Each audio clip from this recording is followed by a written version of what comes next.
E agora, o momento mais esperado. Olha, eu fiquei emocionado. Hoje eu estive à tarde aqui com o pastor Ademar de Campos. Uma pessoa tão... A gente sente uma koinonia, uma coisa tão gostosa. E ele, eu acho que você que está assistindo também, foi influenciado pela música dele, décadas de 70, né? 80. Quantas músicas, olha, que ele está solando. Coisa maravilhosa. Eu só fico chateado porque ele entrou na fila do talento várias vezes e não deixou um pouco para nós, né? De unção, de letra, de coisa maravilhosa. Então, eu tenho a honra de receber aqui o nosso querido amigo, pastor Ademar de Campos.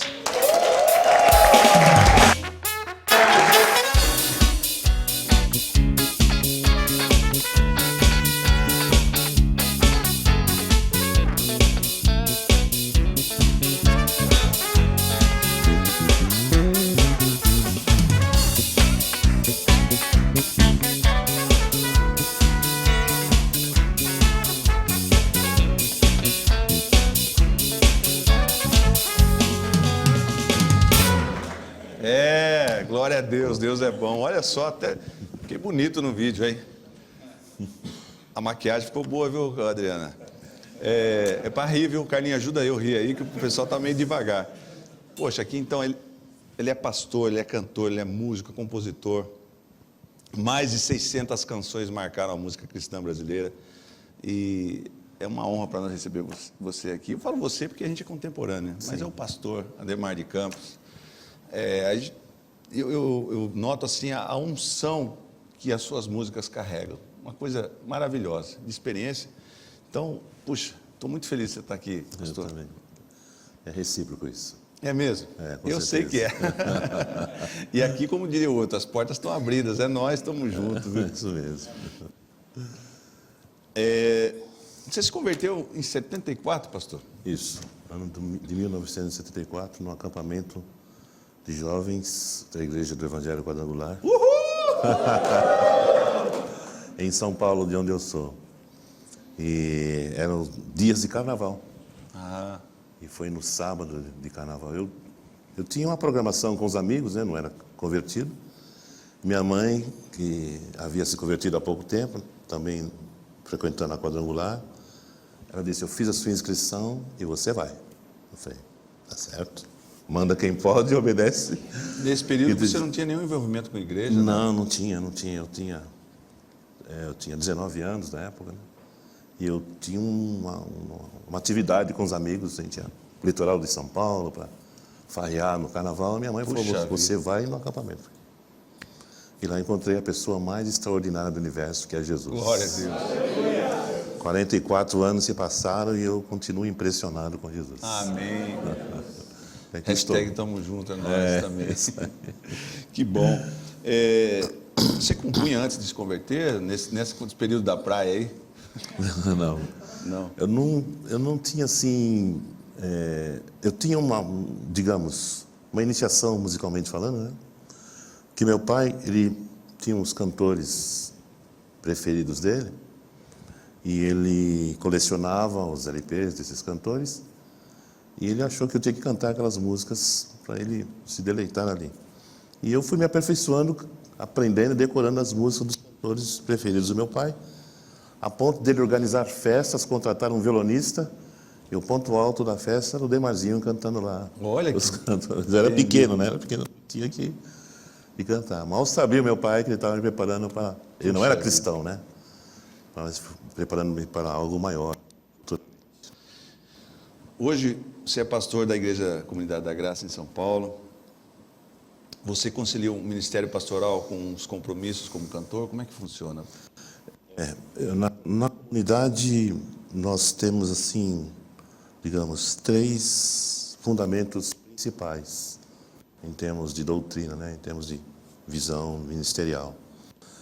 Primeiro é a exaltação e a valorização da palavra de Deus. Glória a Deus. O segundo é estruturação e estabilidade familiar, casamento, filhos, etc. E o terceiro é uma vida de adoração, de culto individual a Deus, né? Então, esses 3 pilares, eles sustentam o Ministério da Comunidade desde quando ela existe, há quase 40 anos também. E eu estava lá no início, como um dos fundadores lá do Carlos Alberto Bezerra, que é nosso amigo do meu pai. E de lá para cá, Deus tem escrito uma história linda, né? Em termos de uma igreja que começou assim, sem grandes pretensões. Hoje nós somos quase 80 igrejas, né? Espalhadas aí. E o Senhor marcou com essa questão da música, do louvor, adoração. Nós somos a primeira igreja a gravar ao vivo louvor e adoração num culto assim. Isso foi em 1987, há 31 anos atrás, né? Puxa vida. Então, na época, ninguém sabia o que era gravar ao vivo. Eu também não sabia, mas eu recebia uma visão, uma direção de Deus muito clara. E fui gravando sem saber como, e de lá para cá não parei mais. E a coisa... É porque hoje é fácil, né, pastor? Hoje tem internet, qualquer coisa você grava. Hoje você grava em casa. Mas aí, como é que foi numa época que não tinha essas condições, essas ferramentas? Como é que foi possível divulgar a realização? Essa divulgação, como é que era feita na época? Nós tínhamos um culto às segundas-feiras, num teatro no centro de São Paulo, centro do Professorado Paulista. E é um lugar neutro, não é um templo. E a ideia era fazer um trabalho que atraísse pessoas não cristãs, pessoas que normalmente não iriam num templo evangélico. E esse trabalho era um trabalho, à época, era um trabalho totalmente diferente, muito diferente. E atraiu muita gente, inclusive alguns crentes, né, que por curiosidade foram lá. E ali eu comecei a gravar ao vivo, né, em 1987. Por quê? Porque a igreja já estava vivendo uma atmosfera de louvor e adoração muito forte, em que a presença de Deus era marcante, as pessoas eram tocadas, eram curadas no meio do louvor, batizadas com o Espírito Santo, era uma coisa humanamente inexplicável. E a gente nem tinha muito clara a ideia do que estava acontecendo. A gente veio a saber isso com o passar dos anos, né? Hoje, eu tenho assim uma visão mais ampla do que estava acontecendo de fato. E eu dizia para o nosso amigo Carlinhos, é coisa que o homem não consegue realizar, só Deus em nós e através de nós. Foi inovador, né? Uma mentalidade foi. Que Deus dá para a gente, estratégia espiritual. Como é que está no Facebook aí, Adriana? Fala para nós aí. O pessoal Pastor, tá tem bastante gente participando e o pessoal está comentando, e eu quero pedir também para quem está assistindo, envie perguntas para que a gente faça aqui, o Ademar. Se você tem alguma dúvida ou uma curiosidade, a gente quer ler o seu comentário. Quero dar uma boa noite aqui, o Gabriel de Oliveira, a Sandra Regina, a Cristiane Balbino, a Andréia Ribeiro, a Ana Paula. Olha só o comentário do Gabriel. Que alegria ver nosso pastor assim. Deus continue te abençoando, pastor Ciro. Amo o pastor Ademar. Suas canções são simplesmente lindas, de Jesus. E o pessoal tem comentado também no YouTube, pastor Sônia Almeida, Danilo Rocha, Mauricéia Gatti, Vilma Maria. E pode mandar suas perguntas que daqui a pouquinho a gente vai ler mais. Isso, vamos participar. Você que é da igreja, nos ajude aí mandando perguntas. Eu tenho certeza que você tem uma história com o pastor Ademar, né? Eu tenho. Puxa vida, deixa eu começar a cantar as músicas aqui.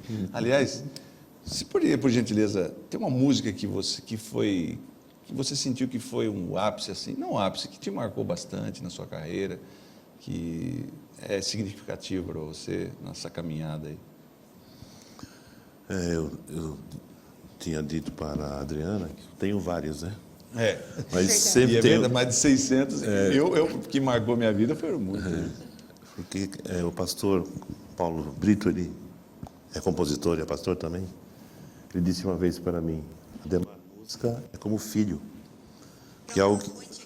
Desculpa, a gafe do apresentador, me perdoa. Porque a música é algo que nasce nas entranhas, não é algo meramente técnico, né?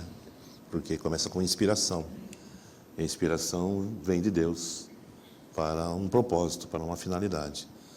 Então, o momento da construção, da elaboração, da criação, é um momento, eu diria assim, sobrenatural.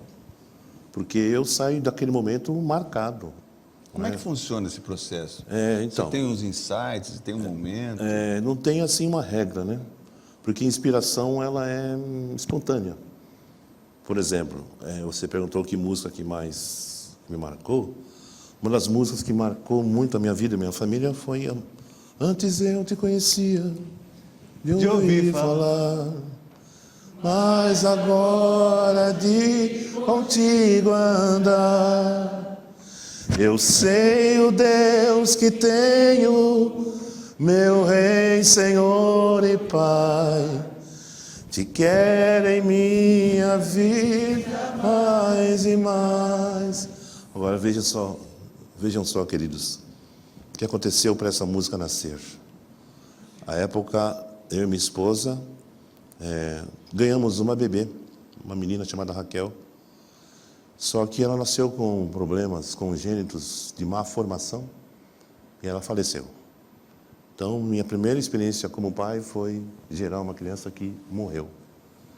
Aquilo foi um golpe duro da vida, né? Porque ninguém é de ferro. E machucou, doeu bastante. E foi nesse momento de dor que o Senhor inspirou essa canção.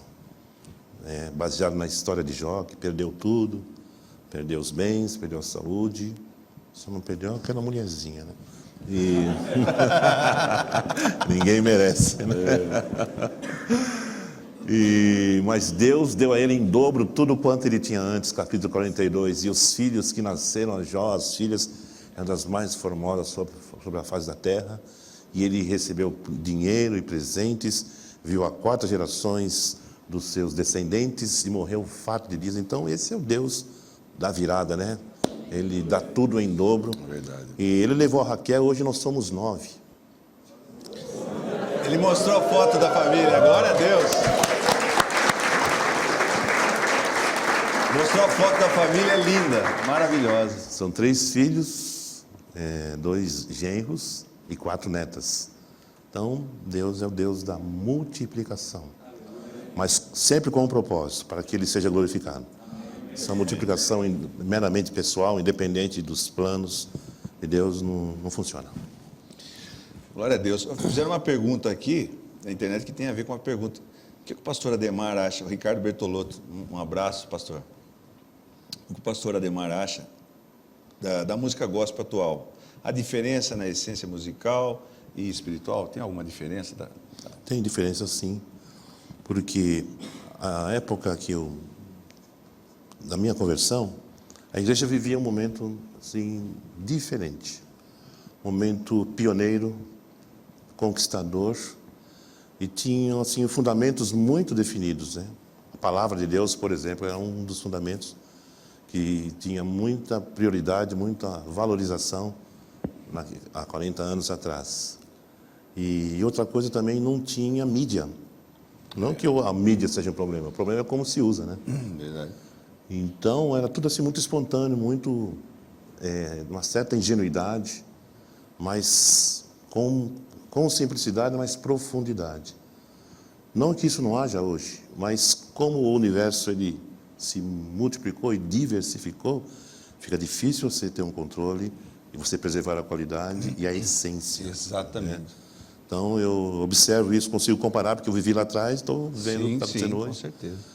E algumas coisas são preocupantes mesmo, né? Né? Tem algumas músicas que até Deus duvida. Né? É verdade. Algumas letras aí que Deus põe a mão no olho, assim, né? Então, o meu trabalho, inclusive, é junto a músicos, pastoreando alguns músicos. Tem uma escola de ministros sobre isso, a ensinar. Olha. Adoração bíblica. Glória a Deus. Glória sabe? a Deus. Isso é maravilhoso. Ano passado, diplomamos 100 alunos em Salvador. Foi uma experiência maravilhosa. Porque eu acho que não adianta você cobrar algo das pessoas que não foi dado a elas. Então, me propus a escrever. Tenho 4 livros escritos, tenho essa escola. Estou trabalhando para ajudar, para equipar, para cooperar com os pastores de todas as igrejas. Estou feliz. E existe uma mentalidade errada de certos compositores de fazer esse sincretismo da música secular, tentar... às vezes a letra não tem profundidade, é meio subjetivo. Posso chamar um amigo nosso aqui, da nossa época? A gente está falando de... Acho que você deve. Devo, né? Estou esperando por isso. Estava falando. Meu amigo Zeca Menezes, por gentileza, vem aqui. Obrigado, por gentileza. O Zeca Menezes, ele vai ter que... não tem microfone, tem um microfone aqui para você. Ó. Eu toco guitarra hoje em dia, quer dizer, engano na guitarra, mas A gente toca guitarra por causa desse senhor aí. Eu toco por causa dele. Ele influenciou, eu era menininho, lá em Barbacena, pequenininho. E eu lembro... Boa noite, Zeca. Boa noite. Deus te abençoe. É um prazer para mim. Você sabe que a gente é contemporâneo.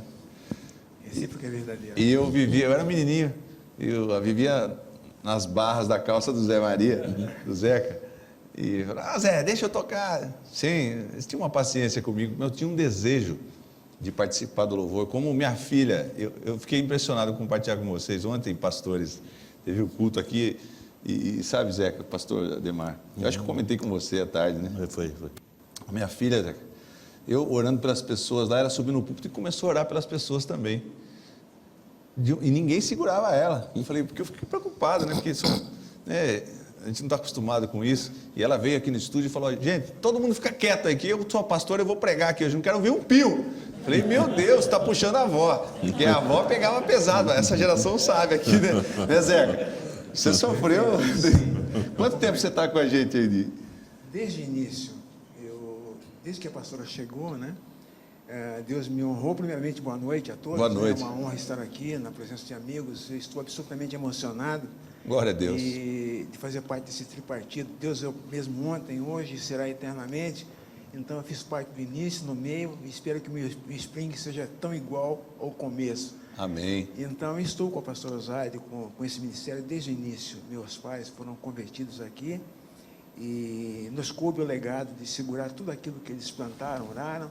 E estar aqui é uma felicidade muito grande, enorme, na presença de pessoas ilustres, amigos, pastores, os prefeitos aqui de cidade, é uma alegria muito grande. É verdade. Eu queria destacar aqui a presença do nosso prefeito municipal, Mário Botion. Obrigado pela presença. Não sei se dá para filmar eles aqui. Eu queria chamar aqui na frente, vai? Por gentileza. Vem aqui, doutor. Não, ele não quer que chame de doutor, porque ele não é doutor. O senhor Mário Botion, doutor Júlio, esse é doutor. Sejam bem-vindos. Eu agradeço a presença aqui de vocês. Obrigado, viu?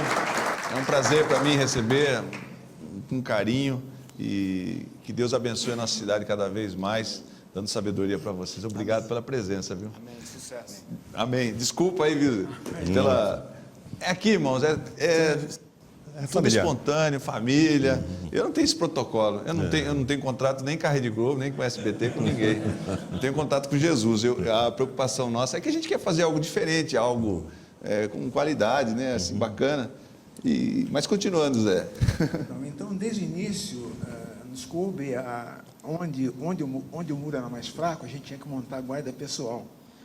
E naquela época era difícil, por exemplo, eu fui chamado de modernista em função de ter trazido a guitarra para a igreja, em função Exatamente. Da influência que nós recebemos. Lembra do boicote? Sem dúvida. Não, desculpa, mas assim, houve um momento que alguns diáconos que já estão na glória, vão mudar de mentalidade durante o período, mas eles foram contra, né? Como pode entrar guitarra, bateria? Tudo que é novo apresenta assim um momento de transição, né? Que aparenta insegurança. Mas nós superamos esse momento e graças a Deus eu pude conhecer pessoas assim maravilhosas, como é o caso do pastor Ademar de Campos, isso nos anos 70, e hoje estou perto dele assim, estou absolutamente emocionado, porque a gente viu o que é desenvolvimento com sustentabilidade na fé. E eu disse a ele no início que o meu Spring vai ser melhor que o Starting, porque Deus, Ele sempre esteve nos acompanhando, não tenha dúvida. A minha imagem do Zeca, ele com a guitarra, porque um amplificador Giannini vermelhão, tremendão, né? E valvulado e uma guitarra que a gente chamava de pau de amansa louco. Mas que bom, daí você participa com a gente. Você queria fazer alguma pergunta para o nosso pastor aí? Nosso amigo? Pastor, eu tenho que externar, eu disse assim, se eu tivesse a competência de ser o Elias ou, se não, Enoque, que foi arrebatado num carro de fogo, eu pediria 5,2 minutos, que é a música grandes são as suas obras, porque eu ia colocar no DVD, Puxa eu ia vida. subir ouvindo essa música, porque Verdade. chega lá melhor do que a Glória partida. Deus, que melodia maravilhosa. E se for falar que a gente vai chorar, né? Bom, eu sou muito chorão, então eu estou muito feliz realmente pela oportunidade de compartilhar com o pastor Ademar de Campos.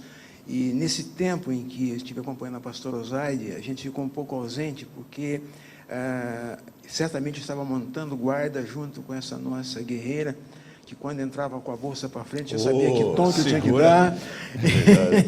E quando se ouvia, já tinha que dar tom menor, porque ela ia cantar Fala a Deus. E então, isso para mim é o privilégio de estar aqui ainda, servindo de bênção para esse novo momento da igreja. É importante destacar, irmão, amigos e irmãos, que na época, no dia da minha conversão, o Zé já estava no acampamento. Ele estava no acampamento. Ah, você foi testemunho ocular da história. E ele fazia parte do grupo musical. E eu, como sempre fui ligado à música, e via aqueles jovens tocando uma música que eu me identificava, eu pensei, eu estou no paraíso aqui, né? Então, com isso, eu estou querendo dizer o seguinte: justiça seja feita, ele foi uma influência na minha vida. Tá? Glória a Deus. Entendeu? Glória a Deus. E na minha também. E na minha também. Eu sei. A gente tocava num púlpito exprimido ali na Duque de Caxias, né, Zé? Então, eu diria assim que, um recado para a pastora Osaide, eu vi uma referência sobre o Pelé.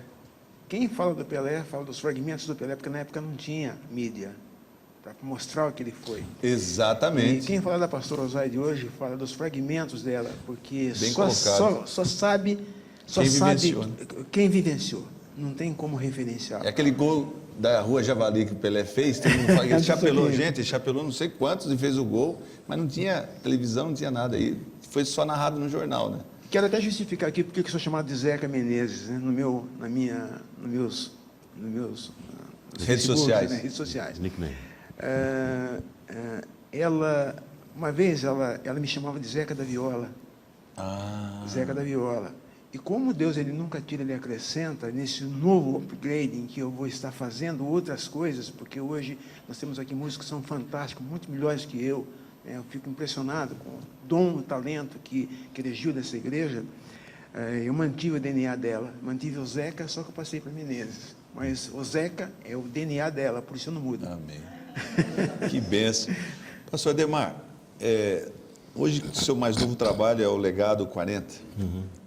Qual é esse legado? Fale um pouco sobre esse trabalho novo. Legado eu definiria com uma maneira bem simples, um conjunto de valores transferíveis.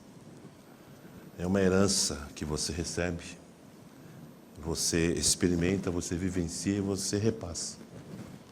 E eu recebi de 3 pessoas, especificamente 3 mulheres, que se destacam na minha vida e naquilo que eu sou hoje. A primeira chama-se Diná, é uma senhora, ela deve ter uns 85 anos, na Igreja Metodista, lá em São Paulo, e que no ano de 1971 ela organizava cultos domésticos evangelísticos. Era a prática na época, né? Que eu creio que é o embrião das células e grupos familiares hoje. Sim. E minha mãe, nessa época, ela tinha ficado viúva, com 39 anos, 5 filhos. Puxa. Meu pai era um policial lá em São Paulo, muito conhecido, e morreu com 41 anos, jovem, né? E ficou um vazio muito grande na família e ela entrou em depressão, minha mãe, porque ela não sabia como é que ela ia tocar a vida com 5 filhos. Foi aí que a dona Diná fez o convite para que ela fosse nesse culto e naquela noite ela conheceu Jesus. E junto com ela, minhas 2 irmãs, 3 anos depois, eu e meus 2 irmãos, que foi em 1974. Então, minha mãe transferiu para os filhos o legado de Cristo. Entende? Foi feito um depósito. E ela recebeu da Diná, passou para os filhos, e a missionária Mary Johnson, né, na quadrangular, lá de trás, nesse acampamento, falou de Cristo naquela noite, fez o apelo, e o Ademarzão foi à frente receber a oração dela. Então, 3 mulheres que fizeram toda a diferença na minha vida. Eu sou o que sou por causa dessas 3 aí. Aí casei-me, tivemos nossos filhos, transferimos para eles essa herança. E eu tenho um filho, o meu filho mais velho, ele é casado com uma jovem finlandesa, Ele mora na Finlândia há 12 anos e em dezembro completou-se um ano que eles começaram uma igreja lá com 200 membros. Temos de Europa. Oh, glória a Deus. Olha, gente, Então, temos de Europa, é espetacular, né? Que diria a Natália, a irmã do... Sem dúvida. A Desculpe, Natália está Pedro. muito feliz com esse momento. Certamente deve estar assistindo essa entrevista lá. Ô, Natália, se tiver, manda um alô para nós aí. E, Lá da Suíça, né? De e nós- Zurique? é a Suíça. E lá a singularidade do Evangelho é um pouco diferente, porque não existem os problemas sociais como tem no Brasil, na Suíça. Então, a igreja ela é mantida pelo transformado Espírito Santo e a quebra daquele domínio suíço em função de achar que não depende do Espírito Santo. Mas nós estivemos lá e a igreja está abençoada, ela é pastora de latinos, e foi uma bênção. E de lá eu vim com a determinação, porque eu não entendia o porquê que eu tinha ido para a Suíça só. Não fui lá por quê. E lá eu tive uma visão muito clara do para que eu fui para lá. Ver aquele país, entender que o potencial financeiro não faz a diferença na vida das pessoas, porque as pessoas se suicidam, as pessoas têm problemas de O índice é muito de alto, depressão, suicídio. altíssimo de depressão. Incrível. E- E todos têm a vida já encaminhada, né? Verdade. Então, Deus, Ele é o Deus do Brasil, o Deus da Suíça, o Deus da África, o Deus da Angola. Ele é um Deus que muda.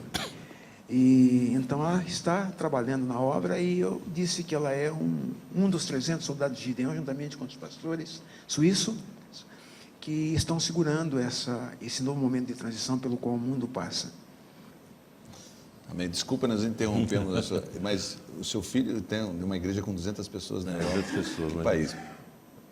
Em Helsinki, Em Helsinki, capital da Finlândia. da Finlândia. É um Nossa, pastor brasileiro Olha pastoreando só. finlandeses. o pessoal que reclama de frio, não sabe o que é frio, né? Imagina esquentar uma igreja na Finlândia. Glória a Deus. Então, esse projeto Legado 40, ele se aplica a esta realidade vivenciada.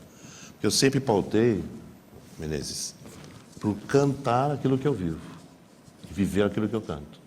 Eu não quero ser um teólogo meramente um poeta. Eu sei que o nosso trabalho envolve poesia, mas tem que ser uma poesia vivenciada, experimentada, como os salmos, como Davi, que compôs tantos salmos que eram experiências que ele havia passado, né? Então, eu persigo essa visão. Eu não quero ser um representante, alguém que fala algo do que não tem a menor noção, menor entendimento. Então, eu acho que isso dá credibilidade ao trabalho, isso respalda e se torna algo convincente, né? Porque você está lidando com a verdade com autenticidade. Eu aprendi assim, são valores bíblicos e eu quero viver a minha vida eternamente assim. E junto com a minha esposa a gente conseguiu plantar esses valores nos nossos filhos, né? Por menos que eles estão aí deslanchando como flechas na mão Glória a Deus. do arqueiro e nós estamos muito felizes com isso. Amém. Eu entendo, pastor, que a palavra reducionismo, ela trouxe todo mundo no mesmo plano. E hoje, como o pastor Ademar Campos se referiu, antes era mais distintivo seguir a Deus, porque você fazia distinção muito clara. Quem era, aparecia. Hoje está muito igual. E então nós chegamos a um momento que nós temos que ou quebrar o termômetro ou abaixar a febre. Nós não temos duas alternativas para fazer. E quebrar o termômetro é apostatar da fé. Abaixar a febre é fazer como fez os magos quando jogaram os cajados lá e uma cobra engoliu a outra. Então, isso é evidência dos sinais. Hoje nós temos que fazer a diferença, mostrando que o Deus que a gente serve é um Deus que muda. Amém. E a fé passa a ser o firme fundamento das coisas que a gente enxerga antes que elas aconteçam. O Legado 40 é composto de 3 atos. Quais são esses atos, pastor Ademar? O Legado 40 é uma gravação ao vivo, comemorativa dos 44 anos da minha caminhada cristã e ministerial, e que eu dividi em 3 atos, né? Dei o nome de ato 1, ato 2 e 3. Ato 1 é a Igreja no Lar, que é a nossa história, começou num lar, culto doméstico. O ato 2 é a Igreja no Templo, que é onde a igreja se congrega, se reúne. porque é a minha história. Eu me casei, fui ordenado pastor, tive meus filhos, casei, batizei meus filhos, tudo na igreja local. Sempre fui ligado à igreja local. Eu não sou um itinerante que vive aí desvinculado da igreja, corpo de Cristo, né? Pelo contrário. E o terceiro ato chama-se a igreja na rua, porque eu sempre fiz trabalho evangelístico nas ruas de São Paulo, com música, com banda, com violão. Então, gravamos um DVD numa sala simulando um grupo caseiro, todo mundo sentado, a banda assim em volta, e cantando as músicas lá de trás, no começo, contando a história através da música. São 40 músicas, 4 bandas, eu fiz essa loucura. E o Igreja no Templo foi na Comunidade da Graça, nossa comunidade lá na sede, um cultão, louvorzão, celebração com a banda. E o Na Rua foi em frente ao Teatro Municipal de São Paulo, que é emblemático, né, em relação à capital. E posicionamos a banda no asfalto, nada de palco, nem praticado, porque a gente queria ficar no nível das pessoas que estavam ali, moradores de rua, alguns de igreja, mas nós ficamos ali pregando, orando e semeando através dos louvores da adoração, e foi uma experiência assim maravilhosa. Tão maravilhosa que a gente agora, o meu plano, pastor, é replicar isso a nível de Brasil. Glória a Deus. Andar aí pelas cidades do Brasil. Estamos juntos, hein? Vamos fazer aquele beira, né? Com certeza. Beleza. Seja louvado. Além da minha experiência, da minha vivência com o trabalho de música na rua nesses anos todos, outro fator que pesa para mim, sabe o que é? Eu não sei até quando nós vamos ter abertura nesse país. Bem Então eu quero ir para a rua bem falar pontuado. de Cristo antes que as portas pontuado.